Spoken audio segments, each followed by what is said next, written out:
Job holder हो या housewife, kitchen के काम फटाफट खत्म करना चाहते हो, किचन के कामों से जल्दी फुर्सत पाना चाहते हो, तो ये वीडियो एंड तक जरूर देखना, क्योंकि इस वीडियो में मैंने बताया है बहुत ही अमेजिंग टिप्स एंड ट्रिक्स जो आपके किचन के कामों को बहुत ही ज़्यादा इजी बना देंगे। इस टाइप की मसालेदानी सभी के घर में होगी। ये जितना इजी टू यूज़ है उतनी जल्दी गंदी भी हो जाती है। हर 10-12 दिन में इसे क्लीन करो, ड्राई करो, मसाले को फिर से सेट करो और फिर यूज़ करो।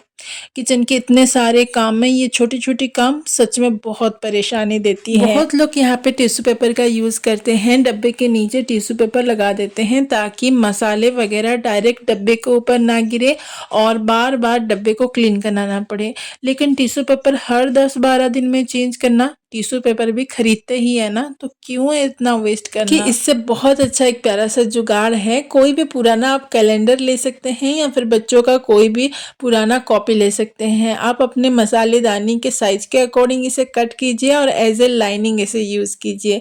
मसाले डायरेक्ट डब्बे में नहीं गिरेंगे, पेपर में गिरेंगे और जब भी गंदा होगा बस पेपर को चेंज करना है।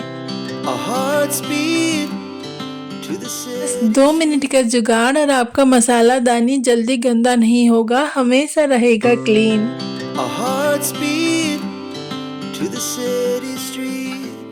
किचन के सारे काम जल्दी हो जाएंगे, लेकिन 15 दिन में एक बार ये चिमनी की डीप क्लीनिंग जितना भी इजी मेथड से आप कर लो, टाइम तो लगते ही है। डोंट वरी, मैं आपको बताऊंगी डेली चिमनी मेंटेनेंस का सुपर हैक जो आपको 15 दिन में एक बार डीप क्लीनिंग से बचाएगी। को लेने हैं कोई भी फटे पुराने कपड़े और एक कैंची। बस हमें इसे छोटे छोटे टुकड़ों में कट करना है और जब भी कुकिंग कंप्लीट हो अपनी चिमनी को इसे वाइप अप करना है। ऑयल का बोतल कहीं पे ऑयल गिर गया है तो भी आप इसे इस टुकड़े को यूज़ करके उसे क्लीन कर सकते हो और इससे साफ़ करने की कोई झंझट नहीं। जब भी क्लीनिंग कंप्लीट हो जाए, अच्छे से वाइप अप कर ले, इसे बस डिस्कार्ड कर लेना है, डस्टबिन में डाल देना है। डेली 30 सेकंड का काम और 15 दिन में एक बार नहीं, महीने 1.5 महीने में एक बार अगर आप डीप क्लीन करेंगे तो भी चलेगा। इस कपड़े के कतरन को कोई भी पुराने डब्बे में आप डाल के किचन में हैंडी रखिए ताकि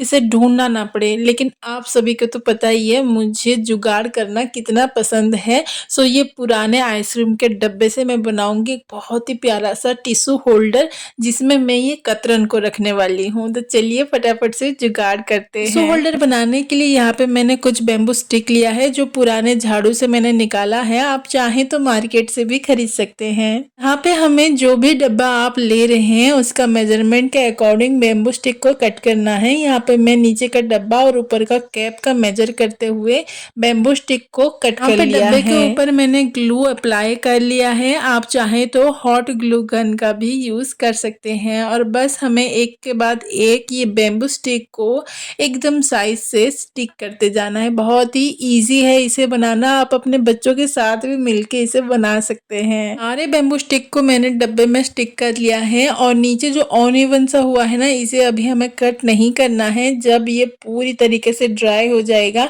सो इसे हमें इवनली कट कर लेंगे। टिश्यू होल्डर में आपने देखा होगा कि कैप में एक होल सा होता है जहां से टिश्यू पेपर निकलता है, तो इस कैप में भी हमें इस तरह से एक होल करना है और सिंपली डब्बे की तरह इस कैप में भी हमें बेम्बू स्टिक कर लेना है। फ्राई होने के बाद इवनली मैंने इसे कट कर लिया था और थोड़ा सा खाली खाली मुझे लग रहा था, तो ये जो जूट रोप है उसे भी मैंने नीचे और ऊपर इस तरह से स्टिक कर लिया। ये डब्बा था ब्लू कलर, मुझे थोड़ा अच्छा नहीं लग रहा था तो मैं इसमें करूंगी ब्लैक। आप एज इट इज इसे यूज कर सकते हैं। देखो जुगाड़ से ना हम बहुत ही प्यारा सा टिश्यू होल्डर तो बना लिया और एक कतरन को भी यूज में ले लिया, लेकिन इसे रखने का भी एक तरीका है ताकि वो उलझे ना, आराम से निकले एक के बाद एक। हमें क्या करना है, एक कतरन लेना है, उसके ऊपर दूसरा कतरन रख के पहले वाले कतरन को इस तरह से फोल्ड करना है। फिर उसके ऊपर तीसरा कतरन रख के दूसरे वाले कतरन को फोल्ड करना है और इसी मेथड में हमें जितने भी कतरन है ना बस करते जाना है और टिश्यू होल्डर के अंदर इसे ऑर्गेनाइज करना है। Our hearts beat to the city streets. We began to feel the fire. We rise like देखो घर के कतरन भी यूज हो गए, जुगाड़ से बहुत ही प्यारा टिश्यू होल्डर भी बन गया और अभी चिमनी को हर 15 दिन में डीप क्लीन करने की झंझट भी गया। सो हाय एवरीवन, नमस्ते, जुहार, इट्स मी प्रतीक्षा। आपको मेरे जुगाड़ आइडियाज कैसे लगते हैं और ये जुगाड़ आइडिया कैसा लगा कमेंट में जरूर बताइएगा। चलिए बढ़ते हैं और एक इंटरेस्टिंग जुगाड़ आइडिया की तरफ। आजकल जो चीज घर में है उसके लिए भी ऑनलाइन परचेज करके पैसे खर्च करते हैं, जैसे कि हॉट पॉट स्टैंड।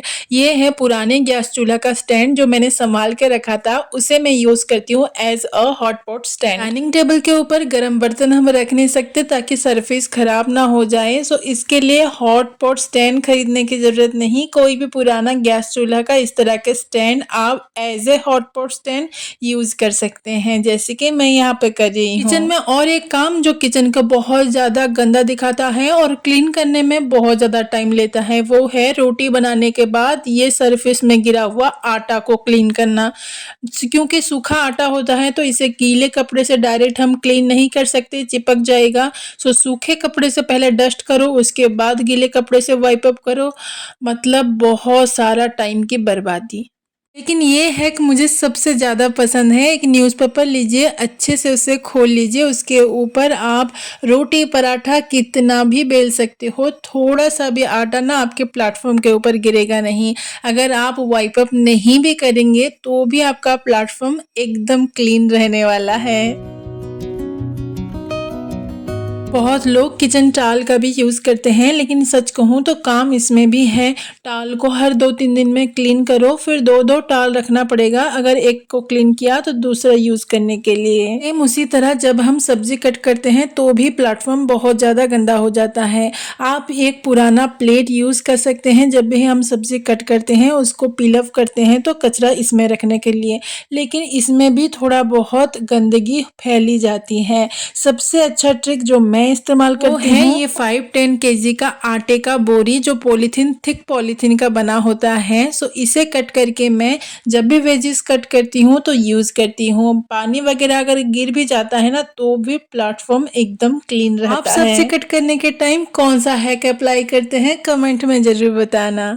स्मेल की प्रॉब्लम हर एक किचन में होती है, डस्टबिन को फ्रीक्वेंटली क्लीन करना पड़ता है, लेकिन मेरे पास है एक बहुत ही अच्छा जुगाड़ आइडिया जिससे आपका डस्टबिन बहुत ज़्यादा गंदा होगा ही नहीं। ज़्यादातर हम क्या करते हैं, डस्टबिन में डायरेक्ट गार्बेज बैग लगा देते हैं। इन केस अगर गार्बेज बैग कहीं से फटा हुआ है तो कचरा लीक करता है और डस्टबिन को गंदा कर देता है।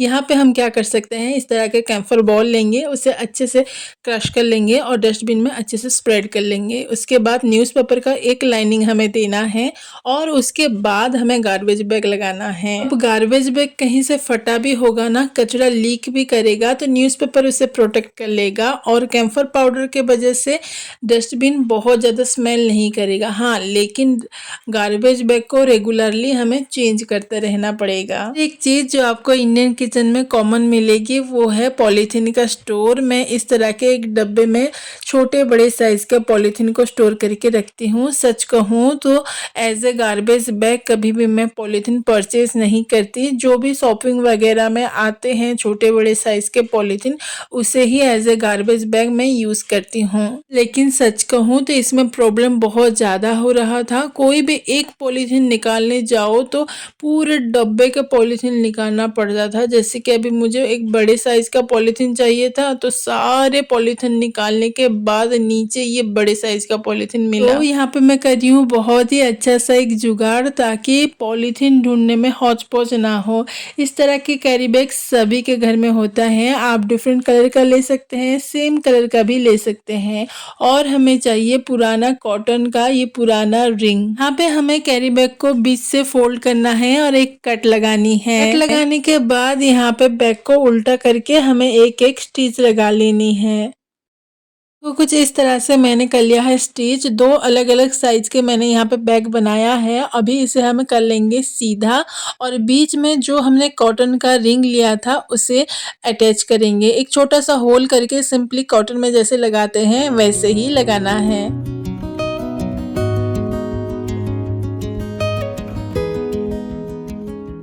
तो जुगाड़ से बिल्कुल फ्री में बन गया है हमारा गार्बेज बैग होल्डर। यहाँ पे जितने भी पॉलीथीन है छोटे बड़े साइज का, मैं यहाँ पे बैग के अंदर डाल रही हूँ।